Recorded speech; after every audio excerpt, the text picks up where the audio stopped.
I had 3 rules pretty much that I stuck with practically all the time. I'd learned these prior to coming to UCLA, and I decided they were very important. One was never be late. Never be late. Very important. I believe you should be on time, but I felt at practices, for example, we start on time, we close on time. The youngsters didn't have to feel that we're going to keep them over. When I speak at coaching clinics, I often tell young coaches, in the coaching clinics, more or less, they'll be the younger coaches getting in the profession, and most of them are young, you know, and probably newly married, and I tell them, don't run practices late, because you'll go home in a bad mood, and that's not good for a young married man to go home in a bad mood. When you get older, it doesn't make any difference. But so I did believe on time. I believe starting on time, and I believe closing on time. And another one I had was not one word of profanity. One word of profanity, and you are out of here for the day. If I see it in a game, you're going to come out and sit on the bench. And the third one was never criticize a teammate. I didn't want that. I used to tell them I was paid to do that. That's my job. I'm paid to do it. Pitifully poor, but I am paid to do it. Not like the coaches today, for gracious sakes, no. It's a little different than it was in my day. But those are the 3 things that I stuck with pretty closely all the time. And those actually came from my dad, and that's what he tried to teach me and my brothers at one time. We have to have patience.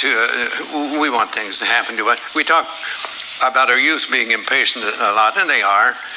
They want to change everything. They think all change is progress, and we get a little older, we sort of let things go, and we forget that there is no progress without change. So you must have patience, and I believe that we must have faith. I believe that we must believe, really believe. Not just give a word service, believe that things will work out as they should, providing we do what we should. I think our tendency is to hope that things will turn out the way we want them to so much of the time, but we don't do the things that are necessary to make those things become reality.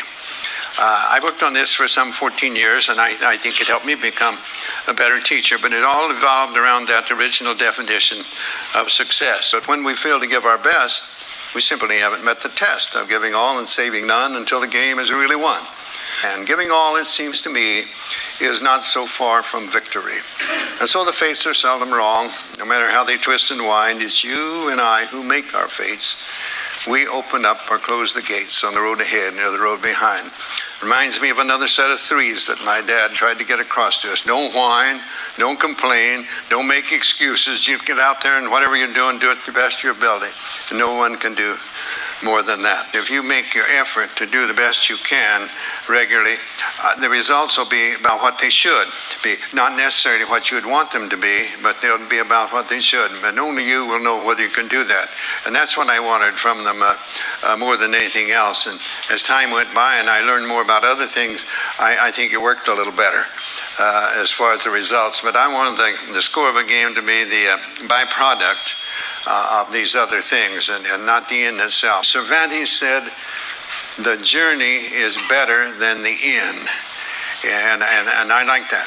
I think that it's getting there. Sometimes when you get there, that's almost a letdown.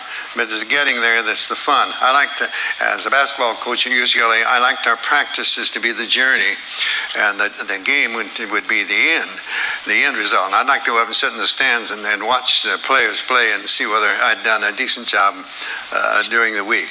And there again, it's getting the players to get that self-satisfaction, knowing that they've made the effort to do the best of which they are capable.